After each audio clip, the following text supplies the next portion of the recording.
Salut à tous, alors aujourd'hui on se retrouve pour travailler un petit peu le Python, notamment si vous êtes débutant, que vous ne savez pas trop comment pratiquer ou que vous avez du mal à vous améliorer.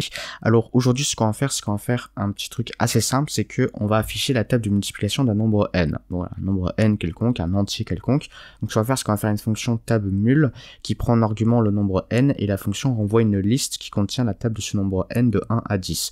Donc par exemple, si on met n égale à 3, on va avoir du coup la table qui va nous être envoyée qui va être 3, 6, 9, 12, 15, 18, 21, 24, 27, 30. Voilà, donc c'est la table de 1 à 10 pour 3. Parce que 3 fois 1, 3 fois 2, 3 fois 3, 3 fois 4, etc. jusqu'à 3 fois 10. Donc du coup je vous laisse faire le truc de votre côté et on se retrouve tout de suite pour corriger cet énorme exercice et donner des explications. Ok, donc alors du coup comment on va procéder? Alors ça va pas être super compliqué, donc on va avoir un nombre qui nous est donné grâce à l'argument de notre fonction, donc ça va être n. Ok, donc ça, pas de problème. Ensuite du coup pour pouvoir obtenir les nombres, ce qu'on va tout simplement faire, c'est qu'on va prendre ce nombre et on va le multiplier par 1. Ok, ensuite ce qu'on va faire, c'est qu'on va reprendre ce nombre, on va le multiplier par 2. Ok, ensuite on va reprendre ce nombre, on va prendre notre nombre n, on va le multiplier par 3 cette fois-ci. Ensuite on va prendre notre nombre n, on va le multiplier par 4, etc. jusqu'à 10. Donc du coup, on se rend compte en fait que on va faire 10 opérations sur notre nombre n. Et ça, normalement, ça doit vous faire tilt. Vous devriez vous dire, on va utiliser une boucle. Ok, donc ça, on va se le marquer rapidement. On va se dire, il nous faut une boucle for qui va de 1 à 10. Ok, donc ça honnêtement, ça va. Pas de problème. Ensuite, qu'est-ce qu'on peut se dire d'autre? Eh ben, c'est qu'ensuite il faut stocker les nombres dans une liste. Alors une liste, du coup, ça va être bien compliqué. Ce qu'on va faire, c'est qu'on va se créer une liste au début qui va être vide, et à chaque fois qu'il va y avoir une itération, on va penser à du coup ajouter une valeur dans cette liste. Voilà, donc ça au moins ce sera pas super compliqué. Et est-ce qu'on a vraiment grand chose d'autre à dire? Non, pas vraiment. Donc on va pouvoir commencer. Donc on va faire def tab mul, ensuite n, voilà. Ce qu'on va faire, c'est qu'on va créer notre liste, du coup, donc on va l'appeler table, voilà, comme ça, et ça va être une liste vide. Donc voilà comment on crée une liste vide. On fait tout simplement avec des crochets. Donc là, elle contient aucune valeur.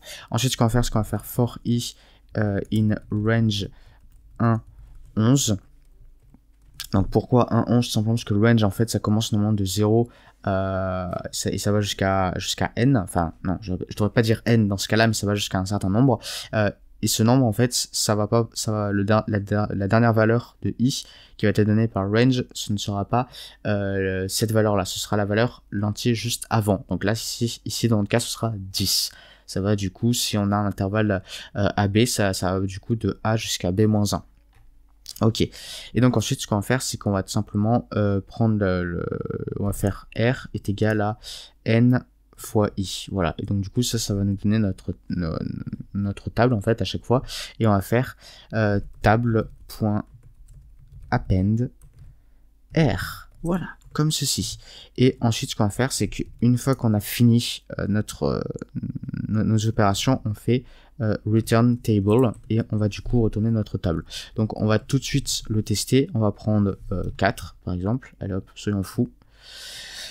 4, 8, 12, 16, 20, 24, 28, 32, 36, 30, 36, 40. Voilà. Ok, ça c'est bon. Ensuite, si on fait un autre truc, si on fait 3 par exemple. Allez, allons-y. 3, 6, 9, 12... 15, 18, 21, 24, 27, 30, c'est parfait. J'ai envie de vous faire montrer un autre truc qui permet d'écrire encore plus rapidement en fait cette fonction. Donc on va faire def tab mul n, voilà, et ce qu'on va faire, c'est qu'on va faire return ceci, et on va faire comment on peut faire ça? On va faire n fois i for i in range 1, 11. Alors, je vais l'appeler 2, celui-là. Ok. Et vous allez voir ce que ça va faire. Tamul 2, 3.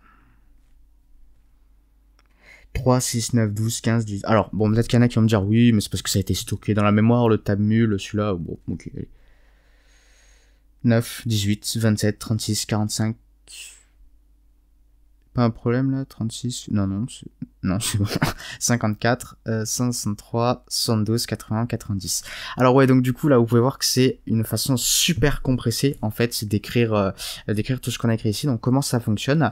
Alors on est dans une liste déjà, donc voilà, faut se dire tout d'abord on va travailler dans une liste. Ensuite on a une boucle qui va itérer. Et en fait, un truc qui est pas mal en Python, c'est que du coup, quand on travaille dans une liste et qu'on a une boucle, en fait, ce qu'on peut dire, c'est qu'on peut mettre ce qu'on va faire en fait à chaque itération à gauche. Et ce qui est à gauche, en fait, va être renvoyé du coup dans la liste. Voilà, donc ça c'est pas mal quand on a des petites opérations. C'est que là, du coup, ce qu'on fait, c'est que on renvoie en fait à chaque itération n fois i, et i c'est notre variable en fait qui est dans notre boucle itérative. Voilà, et donc ça ce sera du coup le résultat retourné et ajouté automatiquement dans notre liste.